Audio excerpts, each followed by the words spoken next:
안녕하십니까?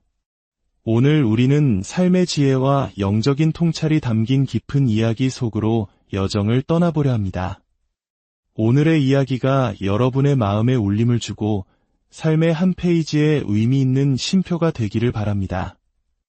본격적인 시작에 앞서 이 메시지가 여러분의 마음에 와닿는다면 좋아요와 구독으로 더 많은 분들과 이 은혜를 나눌 수 있도록 마음을 보태주시길 부탁드립니다. 여러분의 작은 움직임이 선한 영향력의 씨앗이 될 것입니다. 이 시간을 함께하는 모든 분들의 삶에 하나님의 평안과 축복이 가득하기를 기도합니다. 오늘 우리가 함께 나눌 이야기는 우리 삶 속에 숨겨진 우상에 관한 것입니다. 만약 당신의 삶에 우상이 있다면 그것은 바로 하나님께서 당신의 삶에 개입하실 여지를 스스로 없애버리는 것과 같습니다. 다른 충성심으로 가득 찬 마음에는 하나님께서 거하실 자리가 없기 때문입니다. 많은 사람들이 자신의 우상은 품에 꼭 껴안은 채로 어려울 때만 하나님을 부릅니다. 그리고는 왜 하나님께서 움직이지 않으시는지, 왜 내 삶에 아무런 일도 일어나지 않는지 의아해합니다. 그 이유는 간단합니다. 하나님과 경쟁하는 대상을 제거하지 않았기 때문입니다. 우리의 일상이 성공, 사회적 지위, 혹은 스마트폰 화면을 중심으로 돌아가고 있다면 그것은 우리가 하나님이 아닌 다른 무언가를 섬기고 있다는 강력한 신호일 수 있습니다. 오늘 우리는 성경의 여호수아 마지막 장으로 들어가 하나님께서 이스라엘 백성에게 얼마나 신실하셨는지를 되새기고 그에 대한 합당한 반응으로서 온전한 헌신이 무엇인지 함께 묵상해보고자 합니다. 당신은 누구를 섬길 것인지 그 위대한 선택의 기로에 함께 서보겠습니다. 여호수아서 전체를 돌아볼 때 제 마음속에 가장 깊이 새겨지는 한 가지 사실이 있습니다. 그것은 바로 하나님께서 하신 말씀은 단 하나도 땅에 떨어지지 않고 모두 이루어졌다는 것입니다. 하나님은 자신의 약속을 반드시 지키시는 분입니다. 우리는 창세기 12장에서 하나님께서 아브라함에게 주셨던 약속의 땅이 마침내 이스라엘 백성의 눈앞에 펼쳐지는 장대한 역사를 지켜보았습니다. 무려 600년이라는 한 인간의 삶으로는 상상조차 할 수 없는 긴 시간이 흐른 뒤였습니다. 물론 그 과정에 지체되는 시간들이 있었지만 하나님께서는 모든 말씀을 어김없이 성취하셨습니다. 그런데 때때로 우리는 성경에서 하나님께서 마치 마음을 바꾸신 것처럼 보이는 장면들을 마주하곤 합니다. 변치 않으시는 하나님께서 어떻게 마음을 바꾸실 수 있을까요? 모세의 이야기가 좋은 예가 될 것입니다. 이스라엘 백성이 약속의 땅 앞에서 하나님을 믿지 못하고 불평했을 때 하나님께서는 그들을 모두 멸하시고 모세를 통해 새로운 민족을 시작하겠다고 하셨습니다. 바로 그 순간 모세는 하나님께 간절히 기도했습니다. 하나님, 만약 그렇게 하신다면 하나님을 믿지 않는 이방 민족들 사이에서 하나님의 이름이 모독을 당할 것이며 하나님의 영광이 땅에 떨어질 것입니다. 모세는 하나님의 이름과 영광, 즉 하나님의 변치 않는 성품에 호소했습니다. 그러자 성경은 하나님께서 뜻을 돌이키셨다고 기록합니다.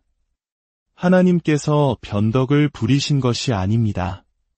하나님은 여전히 자신의 성품에 일관된 분이십니다. 다만 모세의 기도를 통해 진노라는 속성이 아닌 당신의 영광을 지키시는 또 다른 속성을 기반으로 행동하기로 결정하신 것입니다. 이는 우리에게 놀라운 진리를 알려줍니다. 우리는 하나님 그 자체를 바꾸지 않으면서도 하나님의 마음을 움직일 수 있다는 사실입니다. 우리가 하나님의 성품을 깊이 알고 그분의 어떤 속성에 호소해야 하는지를 안다면 우리는 그분의 행동의 방향을 바꿀 수 있는 기도의 능력을 갖게 되는 것입니다. 이제 모든 약속을 성취하신 하나님의 신실하심을 배경으로 우리는 여호수아서의 마지막 장인 24장에 도착했습니다. 110세의 노장이 된 여호수아는 자신의 삶이 얼마 남지 않았음을 직감하고 이스라엘의 모든 지파를 세겜 땅으로 불러 모읍니다. 장로들, 지도자들, 재판관들, 관리들까지 이스라엘의 모든 지도자들이 하나님 앞에 섰습니다. 그리고 여호수아는 이스라엘의 역사를 회고하기 시작합니다. 이것은 단순한 역사 강의가 아닙니다. 바로 여러분과 제가 누구이며 누구에게 속한 존재인지를 일깨워주는 정체성의 선포입니다. 여호수아는 1절부터 13절에 걸쳐 하나님께서 어떻게 아브라함을 부르신 그 시작점부터 지금 이 순간까지 그들을 인도하셨는지를 생생하게 증언합니다. 이 부분에서 우리는 반복되는 주어와 동사에 주목해야 합니다. 3절, 내가 너희의 조상 아브라함을 이끌어내었고 4절, 내가 이삭에게 야곱과 에서를 주었으며 5절, 내가 모세와 아론을 보냈고 이집트에 재앙을 내렸으며 6절, 내가 너희의 조상들을 이집트에서 인도하여 내었고 8절, 내가 그들을 너희 손에 넘겨주었고 내가 그들을 너희 앞에서 멸망시켰느니라. 11절, 내가 그들을 너희 손에 넘겨주었으며 12절, 내가 왕벌을 너희 앞에 보내어 13절, 내가 또 너희가 수고하지 아니한 땅과 너희가 건설하지 아니한 성읍들을 너희에게 주었더니 여러분, 핵심이 보이십니까?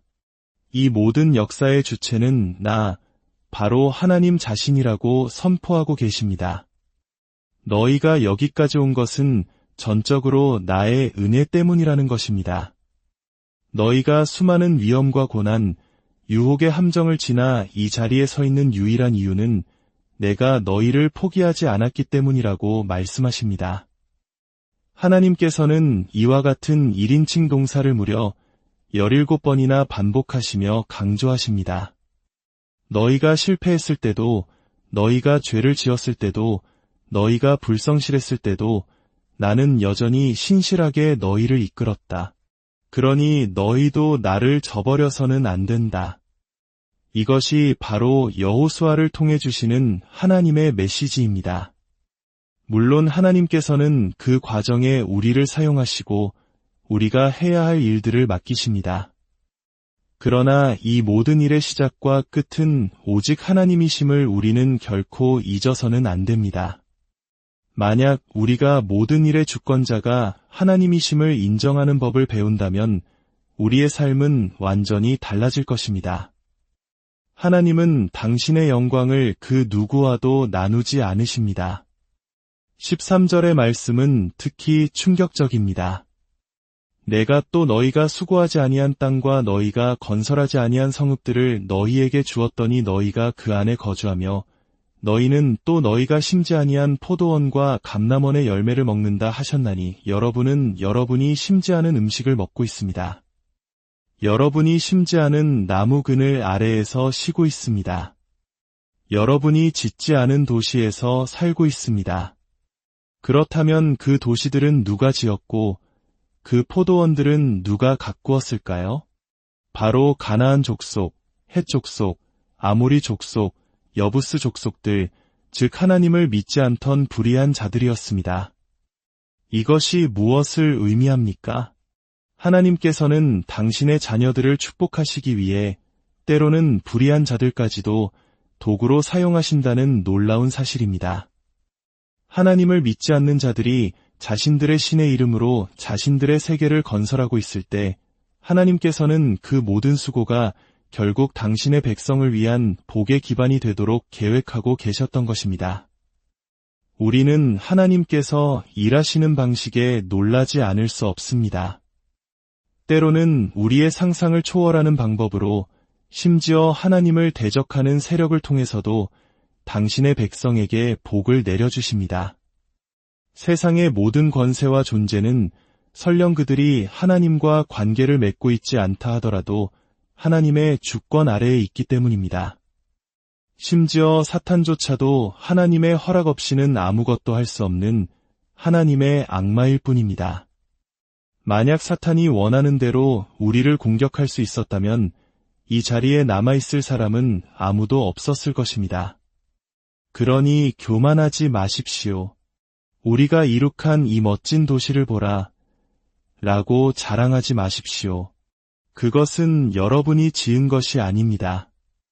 불의한 자들이 지었고 하나님께서 여러분을 그곳으로 인도하셨을 뿐입니다. 우리는 바빌론의 느부갓네살 왕과 같은 생각을 경계해야 합니다. 그는 자신이 건설한 위대한 바빌론을 보며 교만해졌습니다. 이 모든 것을 내가 이루었노라. 그 순간 하나님께서는 그의 총명을 거두셨고 그는 7년 동안 정신을 잃고 짐승처럼 살아야 했습니다. 7년 후 정신이 돌아왔을 때 그가 가장 먼저 한 말은 다니엘과 그의 친구들이 섬기는 하나님을 찬양하노라 였습니다.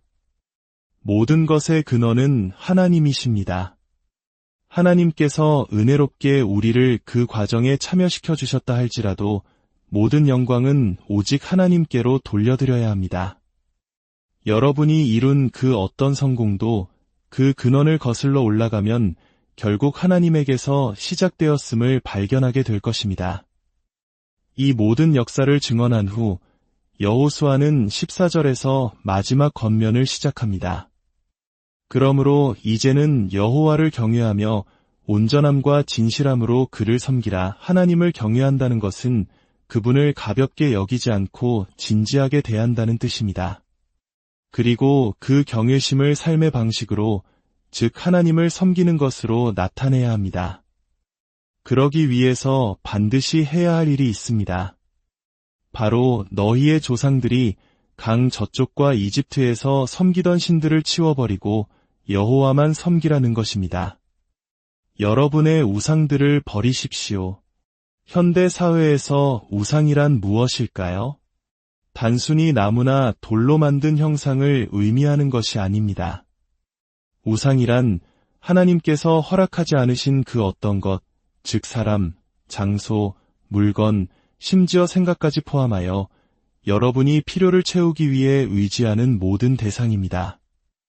많은 사람들은 우상이라고 하면 먼 나라의 원시 부족이 해와 달과 별에게 절하는 모습을 떠올립니다. 하지만 그렇지 않습니다. 하나님께서 허락하지 않은 대상을 당신의 공급원으로 삼고 있다면 그것이 바로 당신의 우상입니다. 돈이 우상이 될 수 있습니다. 권력이 우상이 될 수 있습니다. 당신 삶의 어떤 특정 인물이 우상이 될 수 있습니다. 성공, 명예, 지위, 쾌락, 이 모든 것이 우상이 될 수 있습니다.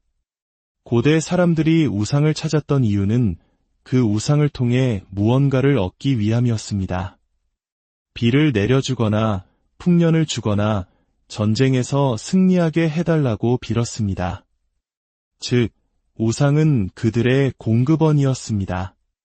제가 수없이 강조했지만 다시 한번 말씀드립니다. 우리 인생의 공급원은 오직 단 하나, 하나님뿐입니다. 나머지는 모두 그분께서 허락하신 자원일 뿐입니다. 여러분의 우상들을 치워버리십시오. 그리고 오직 주님만을 섬기십시오. 만약 당신의 삶에 우상이 있다면 당신은 하나님께서 당신의 삶에 개입하실 모든 문을 닫아버리는 것입니다. 왜냐하면 하나님은 질투하시는 하나님이시기 때문입니다. 다른 경쟁자가 있는 곳에는 함께하지 않으십니다. 많은 사람들이 우상을 껴안은 채로 하나님을 부르면서 왜 하나님께서 움직이지 않으시는지, 왜 구원하지 않으시는지, 왜 역사하지 않으시는지 궁금해합니다. 당신이 그 경쟁자를 치워버리지 않았기 때문입니다. 여호수아의 도전에 백성들은 이렇게 대답합니다. 우리가 우리 하나님 여호와를 섬기고 그의 목소리를 우리가 청종하리이다. 그러자 여호수아는 그들과 언약을 맺습니다. 언약이란 하나님께서 맺어주시는 거룩한 약속이며 영적으로 법적인 효력을 갖는 관계입니다. 그것은 하나님의 보호 아래 들어가는 것을 의미합니다. 여호수아는 이 모든 언약의 말씀을 하나님의 율법책에 기록하고 큰 돌을 가져다가 여호와의 성소 곁에 있는 상수리나무 아래에 세웁니다. 그리고 백성에게 말합니다. 보라, 이 돌이 우리에게 증거가 되리니 이는 여호와께서 우리에게 하신 모든 말씀을 이 돌이 들었음이니라. 그런즉 너희가 너희의 하나님을 부인하지 못하도록 이 돌이 증거가 될 것이라. 이 돌은 그들이 예배하러 올 때마다 그들의 약속을 상기시키는 기억의 기념비가 된 것입니다.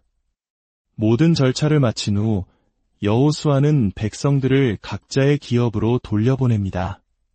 그리고 여호와의 종 눈의 아들 여호수아는 110세를 일기로 죽음을 맞이합니다. 그의 묘비명에 기록된 가장 영광스러운 칭호는 바로 여호와의 종이었습니다. 그가 평생에 걸쳐 주님을 섬겼다는 증거입니다. 성경은 흥미로운 기록으로 여호수아서를 마무리합니다.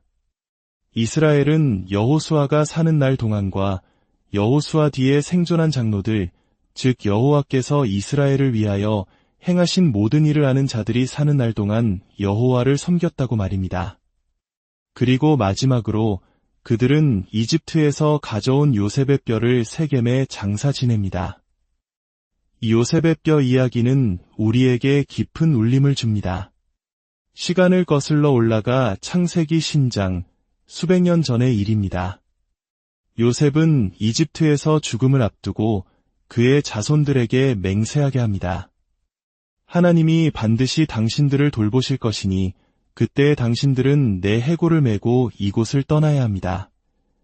그리고 출애굽기 13장에서 모세는 그 약속을 기억하고 이집트를 떠날 때 요셉의 뼈를 가지고 나옵니다.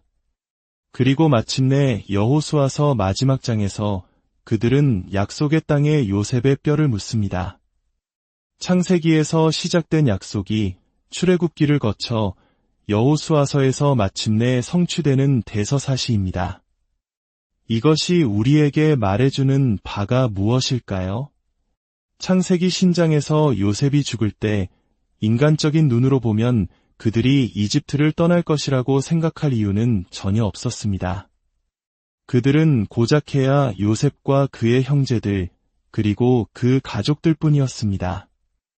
하지만 요셉은 그들의 조상 아브라함에게 주셨던 하나님의 약속을 기억했습니다. 내가 너희를 약속의 땅으로 인도할 것이다. 요셉 자신은 그 땅에 들어가지 못했습니다.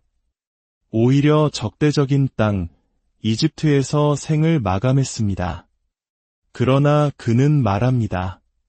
당신들이 이곳을 떠날 때 내 뼈를 가져가시오. 이것은 보이지 않는 미래를 향한 절대적인 믿음의 선포였습니다. 비록 지금은 아니지만 하나님께서 우리를 이곳에 영원히 두지 않으실 것을 나는 믿습니다.